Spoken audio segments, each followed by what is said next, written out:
राजस्थान की एक 25 साल की युवा साध्वी, जिसकी आवाज में जादू था और जिसके लाखों भक्त थे, अचानक एक दिन खबर आती है कि वह अब इस दुनिया में नहीं रही। लेकिन क्या यह एक सामान्य मौत थी या फिर भगवा वस्त्रों के पीछे छिपी कोई गहरी साजिश? साध्वी प्रेम बाइसा की मौत ने पूरे देश को हिलाकर रख दिया है, लेकिन इस कहानी में इतने झोल है कि पुलिस भी हैरान है। कहानी की शुरुआत होती है 28 जनवरी 2026 की उस काली शाम से, जब जोधपुर के एक आश्रम में चीख पुकार मच गई। लेकिन इस मौत की स्क्रिप्ट तो शायद बहुत पहले लिखी जा चुकी थी। चलिए रिवाइंड करते हैं और जानते हैं उस अतीत को जिसने एक ट्रक ड्राइवर की बेटी को साध्वी बना दिया। इस कहानी को समझने के लिए हमें साल 2000 में जाना होगा। राजस्थान के बाड़मेर जिले के छोटे से गांव परेऊ में एक बच्ची का जन्म हुआ। नाम रखा गया प्रेम। पिता वीरमनाथ एक साधारण ट्रक ड्राइवर थे, जो परिवार का पेट पालने के लिए दिन रात सड़कों पर रहते थे। लेकिन इस परिवार पर मुसीबतों का पहाड़ तब टूटा जब 2004 में, जब प्रेम सिर्फ 4 साल की थी, उसकी मां अमरू बाइसा की अचानक मौत हो गई। आज जब साध्वी की मौत पर सवाल उठ रहे हैं, तो दबी जुबान में लोग उस पुरानी मौत को भी याद कर रहे हैं। क्या वो भी एक हादसा था? पत्नी की मौत ने वीरमनाथ को बदल दिया। उन्होंने ट्रक चलाना छोड़ दिया और संन्यास ले लिया। वे वीरपुरी महाराज बन गए। उन्होंने देखा कि उनकी बेटी का मन खेल कूद में नहीं, बल्कि भजन और भगवान में लगता है। महज 12 साल की उम्र में प्रेम को घर से दूर जोधपुर के गुरु कृपा आश्रम भेज दिया गया। वही उसने शास्त्रों का ज्ञान लिया और कथा वाचन सीखा। धीरे धीरे वह बच्ची बाल साध्वी बन गई। पिता और बेटी ने मिलकर जोधपुर के बोरानाडा में साधना कुटीर आश्रम बनाया। किसी को अंदाजा नहीं था कि जिस आश्रम को वे अपनी दुनिया बना रहे हैं, एक दिन वही उनकी सबसे बड़ी मुसीबत बन जाएगा। साध्वी प्रेम बाइसा अब सिर्फ एक नाम नहीं, बल्कि एक ब्रांड बन चुकी थी। सोशल मीडिया पर उनके लाखों फॉलोअर्स थे। यूट्यूब पर उनके भजनों को करोड़ों व्यूज मिल रहे थे। जाहिर है, जहां शोहरत होती है वहां पैसा भी आता है, और जहां पैसा आता है वहां लालच और जलन भी चली आती है। आश्रम अब एक छोटा मोटा घर नहीं रहा था। दान और चढ़ावे से परिवार की आर्थिक स्थिति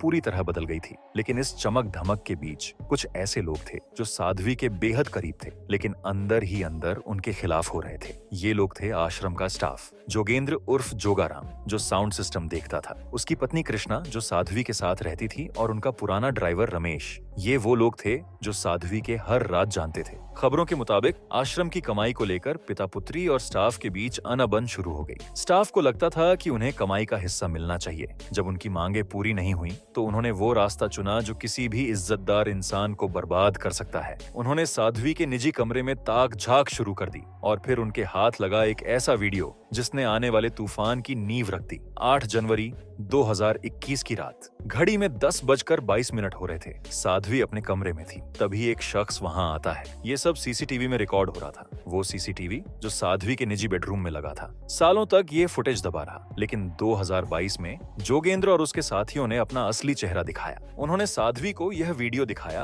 और मुंह बंद रखने के बदले 20 लाख रुपए मांगे। साध्वी डरी नहीं। उन्होंने पुलिस में शिकायत की, लेकिन सिस्टम की सुस्ती देखिए, मामला ठंडा पड़ा रहा। फिर आया जुलाई 2025। ब्लैकमेलर्स ने धमकी को सच कर दिखाया। वह वीडियो सोशल मीडिया पर वायरल कर दिया गया। वीडियो में साध्वी एक व्यक्ति के गले लगते दिख रही थी। दुनिया ने बिना सच जाने उन्हें वहीं ट्रोल करना शुरू कर दिया। गालियां, बदनामी और ढोंगी जैसे ताने। साध्वी और उनके पिता ने सफाई दी कि वीडियो में दिख रहा शख्स कोई और नहीं, बल्कि खुद उनके पिता वीरमनाथ हैं, जो अपनी डिप्रेशन में गई बेटी को दिलासा दे रहे थे। लेकिन समाज कब सुनता है? साध्वी अंदर से टूट चुकी थी। उन्होंने शंकराचार्य को चिट्ठी लिखी, मैं अग्नि परीक्षा देने को तैयार हूँ। लेकिन बदनामी का यह जहर धीरे धीरे उनकी जान ले रहा था। और फिर आया वह मनहूस दिन, जब यह मानसिक जहर शायद असली जहर में बदल गया। 28 जनवरी 2026 सुबह से ही साध्वी की तबीयत नासाज बताई जा रही थी। पिता का कहना है कि उन्हें सर्दी जुकाम था। दोपहर के खाने का वक्त था। आमतौर पर नौकर खाना परोसता था, लेकिन उस दिन एक अजीब बात हुई। प्रत्यक्षदर्शियों के मुताबिक उस दिन खुद पिता वीरमनाथ अपनी बेटी के लिए दाल की कटोरी लेकर कमरे में गए। यह उनके रूटीन से अलग था। क्या उस दाल में कुछ था? यह आज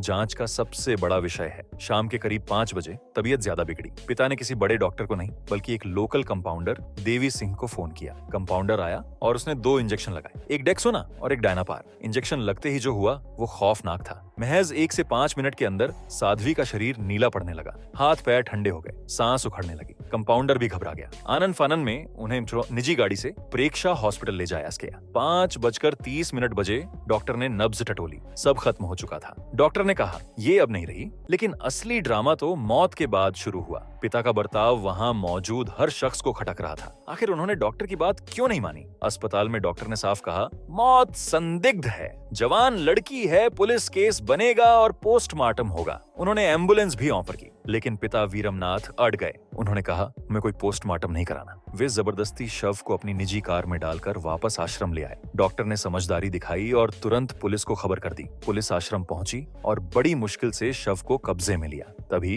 रात के 9:10 पर यानी मौत के 4 घंटे बाद साध्वी के इंस्टाग्राम से एक पोस्ट अपलोड होती है। उसमें लिखा था, मैं इस दुनिया से जा रही हूँ, मुझे न्याय चाहिए। सोचिए, जो इंसान मर चुका है वो पोस्ट कैसे कर सकता है? बाद में पिता ने माना कि यह पोस्ट उन्होंने अपने आदमी से कहकर डलवाई थी। इसे एक सुसाइड नोट की तरह पेश करने की कोशिश की गई। और सुनिए, अगले ही दिन पुलिस जब आश्रम पहुंचती है तो पता चलता है कि आश्रम के सारे सीसीटीवी कैमरे उखाड़ दिए गए हैं। पिता ने कहा, वहां कभी कैमरे थे ही नहीं, जबकि वायरल वीडियो गवाह है कि कैमरे तो थे। आखिर पिता क्या छिपा रहे थे? शव को ले भागना, पोस्टमार्टम से मना करना, झूठी पोस्ट डलवाना और कैमरे हटा देना। शक की सुई अब अपनों पर ही घूम चुकी थी। मामला अब एसआईटी के पास है। पोस्टमार्टम की शुरुआती रिपोर्ट ने इस केस को पूरी तरह पलट दिया है। रिपोर्ट में आया है कि साध्वी की आंतें पूरी तरह लाल थीं। फॉरेंसिक एक्सपर्ट्स के मुताबिक ऐसा अक्सर तब होता है जब किसी को जहर दिया गया हो। यह किसी दवा का रिएक्शन नहीं लगता। फिलहाल पुलिस ने 3 मोबाइल फोन जब्त किए हैं, लेकिन परिवार उनके पासवर्ड नहीं दे रहा। विसारा रिपोर्ट का इंतजार है जो बताएगी